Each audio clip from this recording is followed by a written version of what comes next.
Halo semuanya, selamat datang kembali di kuliah teori dan aplikasi pengukuran psikologi.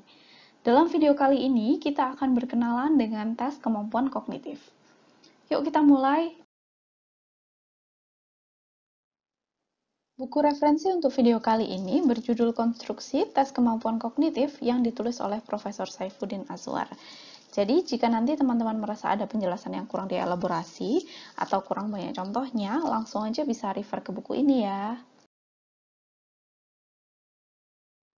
Seperti yang telah kita pelajari dalam pertemuan-pertemuan TAPP sebelumnya, instrumen pengukuran psikologi itu melibatkan sekumpulan pertanyaan atau perintah sebagai stimulus untuk memancing respon individu.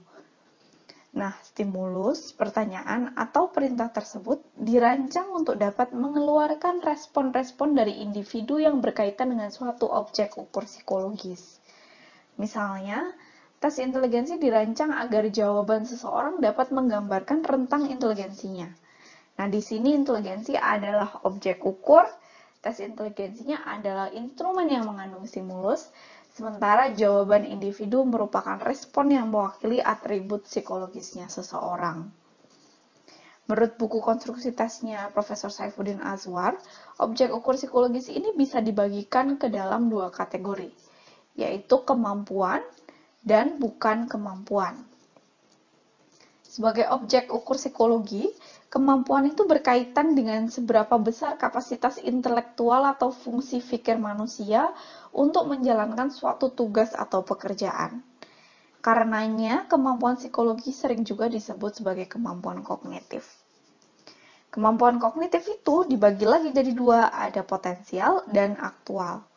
Kemampuan potensial adalah bakat atau kecenderungan bawaan seseorang yang membuatnya dapat menyelesaikan suatu pekerjaan atau task secara optimal. Sementara kemampuan aktual atau prestasi adalah performa nyata seseorang, baik karena faktor potensinya maupun karena hasil belajar dan berlatihnya. Misalnya, skor IQ adalah potensi karena merupakan kapasitas seseorang untuk menjalankan tugas-tugas kognitif, sedangkan IPK adalah skor yang didapatkan dari mengaplikasikan tidak hanya inteligensi, tetapi juga dari belajar, mengerjakan tugas kelompok, latihan, dan lain sebagainya. Dalam taksonomi ini, kemampuan kognitif potensial dapat dikategorikan lagi ke dalam potensi umum dan potensi khusus. Kemampuan kognitif umum biasanya merujuk pada inteligensi, sedangkan kemampuan kognitif khusus merujuk pada bakat-bakat khusus seperti bakat musik, bakat melukis, bakat olahraga, dan lain sebagainya. Selain kemampuan kognitif, objek ukur psikologi dapat berbentuk atribut bukan kemampuan, seperti kepribadian, sikap, minat, preferensi, dan lain sebagainya. Namun, dalam video ini kita akan berfokus pada atribut kemampuan kognitif saja. Sekarang kita akan membahas lebih lanjut mengenai kemampuan kognitif potensial. Ciri pertama kemampuan potensial adalah ia merupakan deskripsi mengenai abilitas atau kemampuan dasar seseorang. Kemampuan dasar adalah hal-hal yang tidak berkaitan langsung dengan suatu pekerjaan, tetapi keberadaannya sangat berperan dalam penyelesaian pekerjaan tersebut.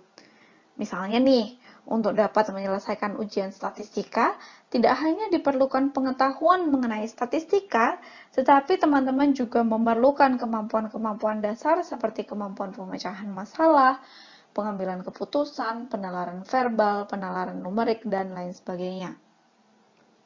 Kedua, potensi itu memerlukan stimulasi untuk bisa berkembang.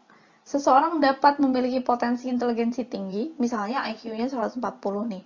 Tetapi kesuksesan seseorang untuk menggunakan semua potensi tersebut membutuhkan stimulasi, baik melalui proses belajar, berlatih, pengalaman, dan banyak lainnya. Ketiga, deskripsi atau profil mengenai kemampuan dasar yang dimiliki menggambarkan peluang yang dapat dioptimalkan. Misalnya, secara sederhana dari contoh sebelumnya, orang dengan IQ 140 akan mempunyai peluang untuk memiliki prestasi yang setara dengan potensi IQ-nya di masa yang akan datang, walaupun saat ini prestasinya rendah karena dia tidak mengoptimalkan potensi inteligensinya itu. Keempat, potensi cenderung stabil dan tidak terlalu berubah dari waktu ke waktu. Kelima, hasil tes potensi perlu dimaknai sebagai prediksi bagi performa seseorang di masa depan. Siswa yang berprestasi buruk tetapi memiliki IQ yang tinggi misalnya, sangat berpeluang untuk meningkatkan prestasinya di masa yang akan datang. Lalu terakhir, kemampuan kognitif potensial diukur melalui tes potensi. Nah, sementara itu, karakteristik kemampuan kognitif aktual adalah pertama, merupakan gambaran hasil pembelajaran atau pelatihan. Karena kemampuan aktual adalah kemampuan yang ditampilkan, maka berbeda dengan kemampuan dasar, ia akan berkaitan dengan tugas atau pekerjaan yang dilakukan. Misalnya, nilai UN menggambarkan kemampuan aktual seorang pelajar. Terlepas dari potensinya, mungkin apabila dioptimalkan akan menghasilkan nilai yang jauh lebih baik. Kedua, kemampuan aktual akan berkembang dengan proses pembelajaran dan dapat menurun apabila tidak diasah. Ketiga, optimalisasi atau pengembangan kemampuan kognitif aktual dibatasi oleh potensinya. Jika seseorang sudah menggunakan seluruh potensinya, usaha lebih lanjut akan berdampak sangat minimal pada pengembangan kemampuan aktual seseorang. Keempat, karena dipengaruhi proses belajar, maka kemampuan kognitif aktual dapat berubah secara signifikan dari waktu ke waktu. Kelima, kemampuan kognitif aktual lebih merupakan tendensi prestasi atau kemampuan pada suatu waktu ketimbang prediksi mengenai kemampuan seseorang sesungguhnya. Keenam, kemampuan kognitif aktual diukur dengan tes prestasi. Nah, tes kognitif, baik tes potensi maupun tes prestasi, memiliki beberapa karakteristik yang membedakannya dengan tes non-kemampuan. Pertama, validitas hasil kemampuan kognitif sangat bergantung pada faktor kesiapan dan kesediaan individu dalam menghadapi tes itu sendiri. Ketidaksiapan individu, baik dari dalam maupun luar dirinya, akan menjadi penghambat menunjukkan performa terbaik. Faktor dalam diri responden yang dapat menjadi penghambat antara lain kelelahan, kegagalan memahami instruksi, ketegangan, ataupun kecemasan. Sementara itu, faktor dari luar diri termasuk ruangan tes yang terlalu panas, suara yang mengganggu konsentrasi, dan lain sebagainya. Kedua, stimulus atau item dalam tes kemampuan memiliki struktur yang jelas.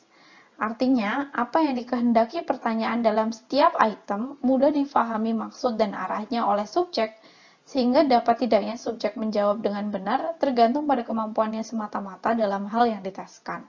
Ketiga, respon yang diberikan terhadap suatu item soal dalam tes kemampuan kognitif dapat dipilahkan menjadi respon yang salah atau benar berdasar kriteria yang sesuai dengan atribut kemampuan yang diteskan.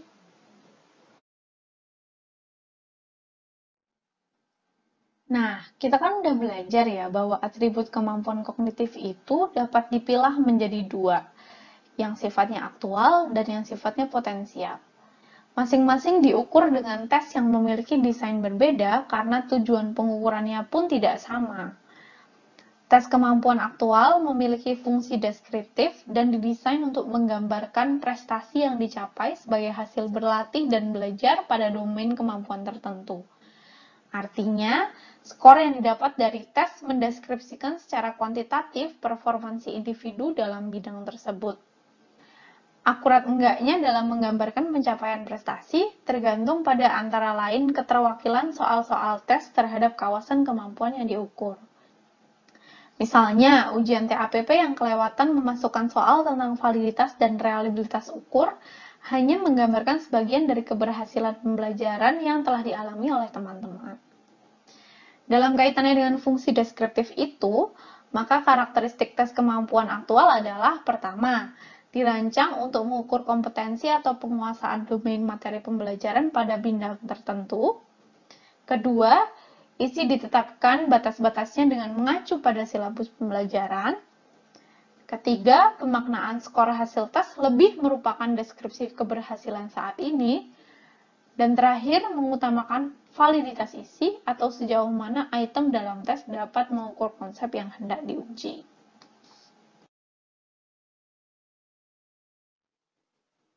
Sementara itu, tes kemampuan potensial memiliki fungsi prediktif atau dirancang untuk memprediksi peluang keberhasilan yang akan datang. Dalam kaitannya dengan fungsi prediktif itu, karakteristik tes potensial adalah pertama, dirancang untuk mengukur kompetensi sebagaimana didefinisikan oleh konsep teoretik abilitas dasar yang hendak diukur. Kemudian, keterkaitan materi yang diujikan dengan silabus sekolah itu minimal. Ketiga, pemaknaan skornya lebih merupakan deskripsi probabilitas atau peluang untuk mencapai keberhasilan yang akan datang. Dan yang terakhir, walaupun validitas isinya itu dipertimbangkan, tapi lebih menekankan pada validitas deskriptif. Nah, perbedaan antara fungsi deskripsi dan prediksi ini menghasilkan perbedaan pula dalam beberapa langkah prosedur konstruksi tes potensi dan prestasi. Namun, langkah tes ini tidak akan dibahas lebih lanjut dalam video kali ini. Tes kemampuan kognitif itu juga dapat dibagi menjadi tes standar dan non-standar. Tes standar adalah tes yang materinya, prosedur administrasinya, cara scoring, dan interpretasinya telah dibakukan. Tes standar dapat diikuti lintas kelompok usia dan pendidikan karena dia dirancang sedemikian rupa sehingga komparabilitas makna skor antar kelompoknya itu sudah dijamin. Tes standar juga dilengkapi oleh manual administrasi beserta norma scoring dan interpretasinya, serta diterbitkan secara resmi oleh sebuah institusi. Kebanyakan tes standar dilindungi hak ciptanya oleh hak paten. Nah, pada umumnya, berbagai tes abilitas potensial dirancang sebagai tes standar, contohnya tes inteligensi umum, tes bakat, tes IQ, dan juga tes potensi belajar. Penggunaan tes-tes ini biasanya bersifat jangka panjang. Sementara itu, tes non-standar banyak dijumpai pada tes prestasi belajar. Tes non-standar dibuat untuk memenuhi kebutuhan khusus yang seringkali berjangka pendek. Istilah lain untuk tes non-standar adalah tes kelas atau tes buatan guru. Nah, saat ini di layar teman-teman bisa dibaca rangkuman perbedaan tes kelas dan tes standar terkait tujuan, isi, aturan penyajian, pemberian skor, serta norma dan evaluasi terhadap tes. Silakan disimak ya. Nah, itulah perkenalan kita dengan tes kemampuan kognitif. Terima kasih ya sudah mendengarkan. Sampai jumpa di video berikutnya.